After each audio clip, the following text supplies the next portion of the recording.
narwanye n'umuntu wa pistole, amafaranga arasandara, ariko hejuru y'imbunda n'abaganga bose bantanze. N'andi mahitamo nari mfite, naratuje ndikaruma, mva mu bitaro njya gukodesha akazu keza nk'uko wa mutipe yari yabimbwiye. Ubuzima bwararyoshye inyuma, ariko imbere nagendaga nshonga nshira. Natekerezaga urugendo naciyemo kuva ku munsi mama yancikaga mureba, nkibuka none ukuntu nta gutuza mfite muri njyewe. Buri munsi unzaniye udushya twawo, tekereza ko byose atari njye wabyiteye, byose nabyisanzemo ntabigizemo uruhare, nkahita ndira cyane. Nta muntu umwe nari nyizera. Nafashe umwanzuro wo guhinduka burundu nkaba njyewe ubwanjye. Mu modoka nziza, perime ntibyanindije kuyibona, iyo ufite amafaranga byose birikora. Umukobwa wababaye nsigaye nitwara, ariko ndi umurakari. Ikiri neti sinjya nyikuramo, icupa nibura mu nzu yanjye.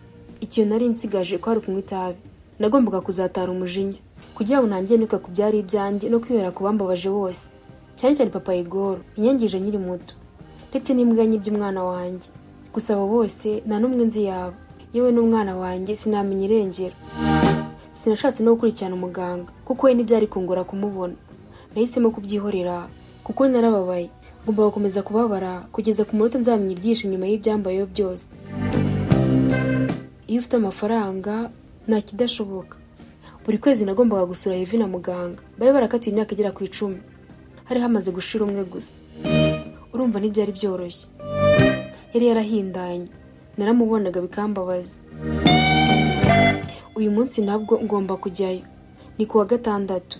Nimvayo mfite shondi bwatendiga nk'umutumirwa mukuru. Nakije imodoka ngenda nk'ibisanzwe, nca muri supermarket nagombaga gukuramo utuntu ari kujyana. Inyuma yanjye hari imodoka y'umukara iri kugenda icanya amatara, ariko sinabyitayeho, nta kintu kimwe cyankangaga. Ninjiye muri supermarket ngura ibyo ngura. Mu gihe ndi gusohoka umwana n'umutipe, ntabwo yari mubi pe, gusa nuko nta suku ngiza abatipe nari nyifite. Miss Hello, ndakomeza ndigendera mera nk'utamwumvise. Please hello, nyamara ndeba urasanga hari ahantu nzi. Ndakomeza ndamwirengagiza, ariko ndi kwibaza byinshi ku muntu nyitahera, kandi abantu bose bari baramenyereye ku izina ry'umuziki rya Evi. Izina nagombaga kwita umwana wanjye bamuguje.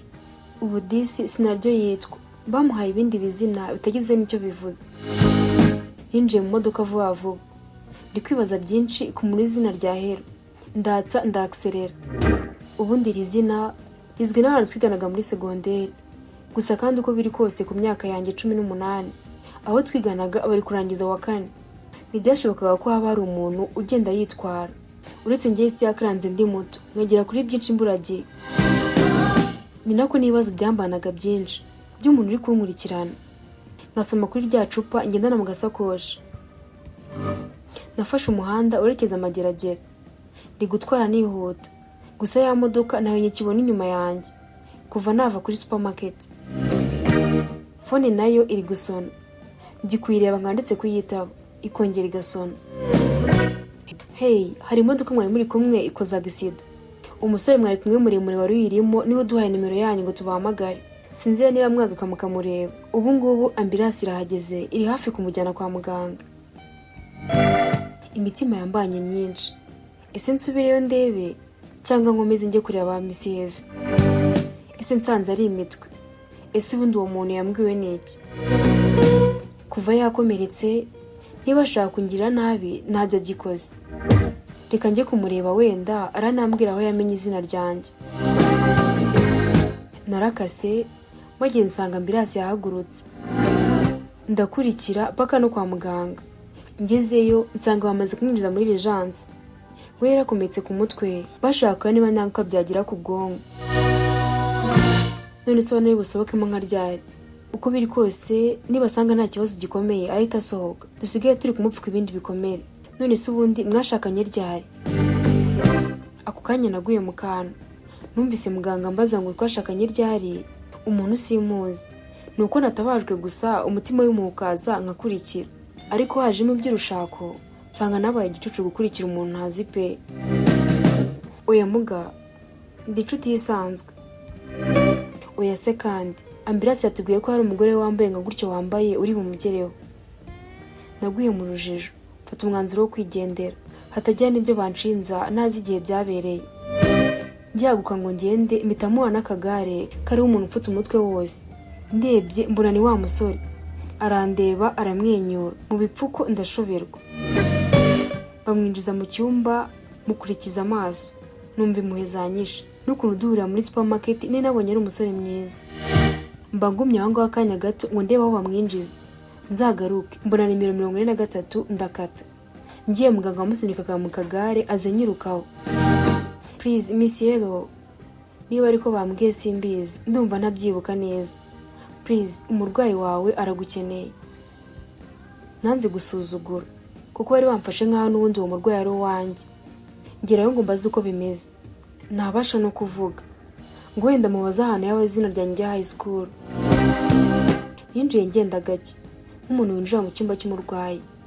Ndagenda nicara imbere y'agatebe kari imbere y'igitanda. Kubera ukuntu bari bamupfutse ntiyashoboraga no kuvuga uretse kumwenyura gusa. Mbonye itari ku gihe cyo tuvuga numva ndi kuruhira ubusa, mpita mupopera ndenga umuryango w'ibitaro. Abaganga bose bari bamenye ko ari njye umugore w'uwo muntu wakoze agisida. Nakije imodoka nkomeza urugendo rwanjye naye nasubitse rwo kuri gereza. Turagenda dutonda umurongo nk'ibisanzwe. Heavy wanjye ntegereza ko yaza ndaheba.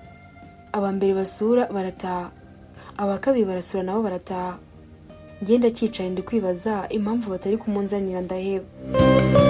Nsigaye nicaye ku ntebe za gereza njyenyine. Yego ndi umuhanzi ukomeye mu gihugu, ariko mba nambaye nta muntu wapfa kumenya uwo ndiwe. Hashize akanya mbona umusekirite uri kuzengurukaho. Afande mwiriwe, ahubwo se kukira kandi gusura biri kurangira.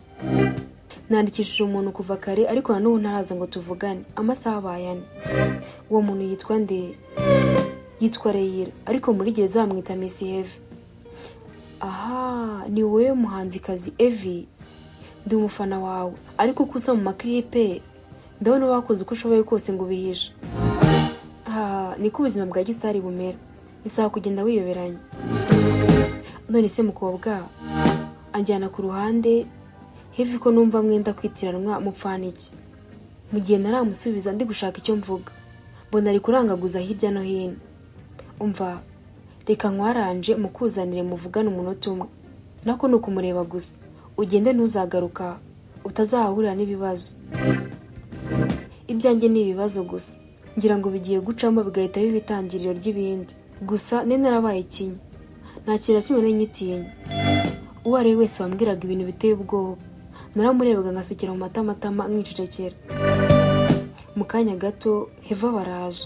Muganga we sinarinzi ibye, ari kumwe na wa musekirite turarebana. Mu cyumweru kimwe cyari gishize tutabonana, natunguwe no kubona yarahindutse cyane. Arananutse, kwa du confidence yagiraga natugihari. Bigaragara ko bamfashe nayo muri gereza pe.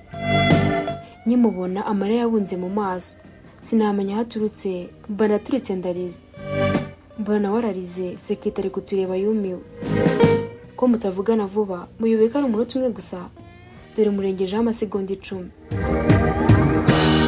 Sekretari yikanze umuntu, mbona ahubukanye Heavy vuba amwinjiza. Heavy arandeba, ijambo numvise yavuze arenga. Linda, ufite amafaranga, kora uko ushoboye ugiye gukomeza umuziki hanze, sinone urapfuye.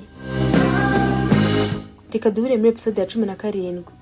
Njye wumvaga nitwa Jo 12, nawe ubutaha Imana ibarinde.